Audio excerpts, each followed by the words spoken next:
जे लाभार्थीची यादी आहे त्याच्यात बघितलं त्याच्यामध्ये जास्त लाभार्थी हे त्याच संख्येचे दिसत आहेत। भाषणामध्ये आपण असंही म्हटलं की 2 अपत्य असेल तर त्यांना जी लाडकी बहीण योजनेतून बाहेर काढावा आणि आदिवासी समाजातील लोकांना 2 अपत्यापेक्षा जास्त असेल, कारण का एका बाजूला मतदान करत असताना मोदीजी नको, हिंदुत्ववादी विचाराचं सरकार महायुती सरकार नको, पण अन्य वेळी आमच्या प्रत्येक शासकीय योजनेचा लाभ घेणारे मुसलमान समाजाचे कुटुंबीय असतात।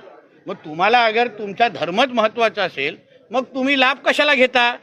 आणि मुख्यमंत्री लाडली बहीण योजनेमध्ये जे लाभार्थीची यादी आहे त्याच्यात बघितलं त्याच्यामध्ये जास्त लाभार्थी हे त्याच संख्येचे दिसत आहेत। म्हणून मी आदरणीय मुख्यमंत्री देवेंद्र फडणवीसजींना आम्ही विनंती करणार आहे, फक्त आमच्या आदिवासी समाजाला बाजूला म्हणजे वगळून बाजूला ठेवून अन्य ज्यांना 2 अपत्यापेक्षा